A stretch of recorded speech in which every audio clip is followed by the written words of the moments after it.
சிக்கனுக்குள்ள மசாலா ஊறணும்,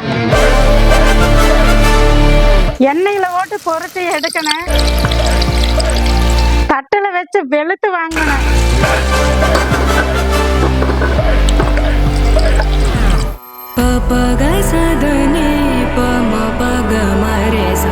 வணக்கம் சொந்தங்களே, பாப்கார்ன் சிக்கன் செய்யறதுக்கு ஃபர்ஸ்ட் அரைக்கணுங்க. அதுக்கு இஞ்சி பூண்டு பெரிய வெங்காயம் அரை வெங்காயம் எடுத்து வச்சிருக்கிறேன், அரைச்சிக்கலாங்க. சின்னதா பெரிய வெங்காயம் அரை வெங்காயம் எடுத்து வச்சிருக்கிறேங்க.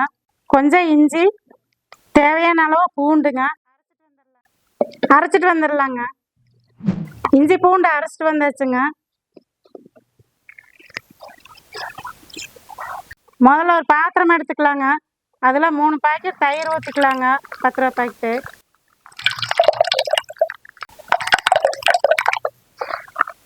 ரெண்டு முட்டையை எடுத்துக்கலாங்க.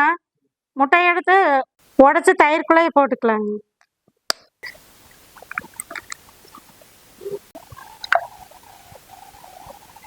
வரமிளகாத்தூள் 1 ஸ்பூன் போட்டுக்கலாங்க.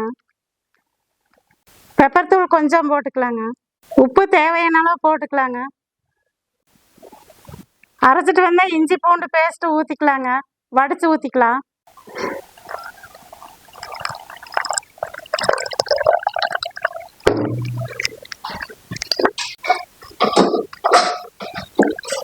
நல்லா இந்த விஸ்க் வச்சு நல்லா கலக்கலாங்க.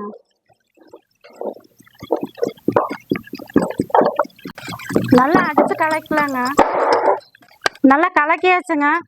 சிக்கன் போட்டு ஊற வச்சிடலாங்க. 1/4 கிலோ சிக்கனுங்க, எலும்பில்லா சிக்கனு. இந்த மாதிரி சின்ன சின்ன பீஸா வெட்டிக்குங்க. இந்த மாதிரி லேசா இருந்துச்சுன்னா நல்லா இருக்கு. அப்படியே போட்டு ஊற வச்சிடலாங்க. 10 மணி நேரம் ஊற வச்சாலும் பரவாயில்ல, நல்லா ஜூஸியா இருக்கு. இப்படி ஊற வச்சு ஃப்ரிட்ஜில் கொண்டு போய் வச்சிருங்க. குறைஞ்சபட்சம் 2 மணி நேரத்துல இருந்து 8 மணி நேரம் ஊறணுங்க. கொண்டு போய் ஃப்ரிட்ஜில் வச்சுட்டு வந்துடலாங்க. 2 மணி நேரம் ஊறிட்டு 2 மணி நேரம் கழிச்சு எடுத்துட்டு வந்திருக்கிறேங்க, பார்க்கலாம். அது கோட்டிங்கு தேவையான பொருள் போட்டு மாவு கலக்கலாங்க. 1/4 கிலோ சிக்கனுக்கு மைதா 3/4 கப் எடுத்துருக்குறேங்க, போட்டுக்கலாம். கார்ன்ஃப்ளவர் மாவு 1/2 கப்பு போட்டுக்கலாங்க. கொஞ்சம் உப்பு போட்டுக்கலாங்க. கொஞ்சமா போட்டுக்கலாங்க வரமிளகாத்தூள். மல்லித்தூள் கொஞ்சமா போட்டுக்கலாங்க. ஜீரகத்தூள் கொஞ்சமா, கொஞ்சமா குருமிளகுத்தூள் போட்டுக்கலாங்க. போட்டு நல்லா கலக்கி விட்டுக்கலாங்க.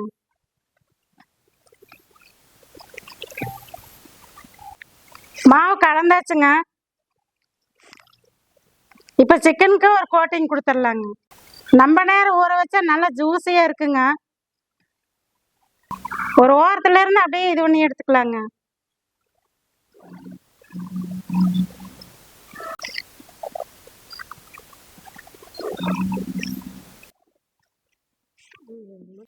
சொன்னாங்களே, ஒரு கோட்டிங் முடிஞ்சிருச்சுங்க. இன்னொரு கோட்டிங் போட்டுக்கலாங்க.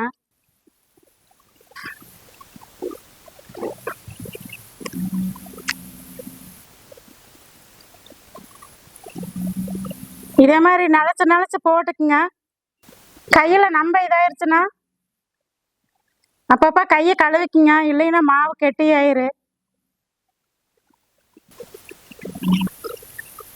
சொந்தங்களே, 2வது கோட்டிங் முடிஞ்சுங்க. உனி பொரிச்சு எடுத்துக்கலாங்க. எண்ணெய் ஊற்றி அடுப்புல எண்ணெய் காஞ்சிருச்சுங்க. சொந்தங்களே, போட்டுக்கலாங்க. இப்படி ஒவ்வொன்றும் எடுத்து தனித்தனியே போட்டுக்கலாங்க.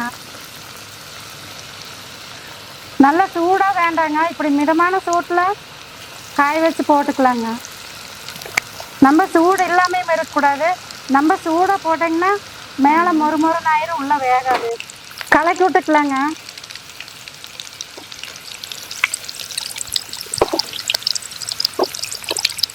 தனித்தனியே போட்டோம்னா தான் ஒட்டாது. அப்படியே மொறுமொறு நல்லா வெந்து வரும், உள்ள நல்லா ஜூஸியா இருக்கு. சொன்னாங்களே, ஒரே மாதிரி நம்ம வறுவலா குழம்பு சில்லியா இப்படியெல்லாம் நம்ம செஞ்சு சாப்பிடாம நம்ம வீட்லேயும் நம்ம இந்த மாதிரி செஞ்சு சாப்பிட்லாங்க. இதெல்லாம் வாங்கி சாப்பிட்றதுக்கு நம்ம கடைக்கே போக வேண்டியதில்லை. நான் எப்படி செஞ்சுருக்கேன்னா அதே மாதிரி நீங்களும் செஞ்சு சாப்பிடுங்க. குழந்தைகள்லாம் நல்லா விரும்பி சாப்பிடுவாங்க. ஃப்ரிட்ஜில் வச்சு நல்லா ஊற வச்சுருக்கிறோம்லங்க, நல்லா சாஃப்டாக இருக்குங்க. உள்ள நல்லா ஜூஸியாக நல்லா சாஃப்டாக இருக்கு. இந்த சலசலப்பெல்லாம் அடங்கி இருக்கனால வெந்துருச்சுன்னு அர்த்தம்.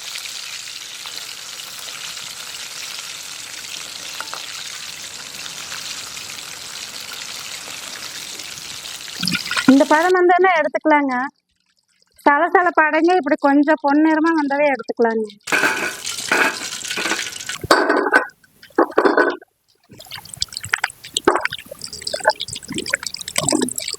சொன்னங்களா பாப்கார்ன் சிக்கன் செஞ்சாச்சுங்க.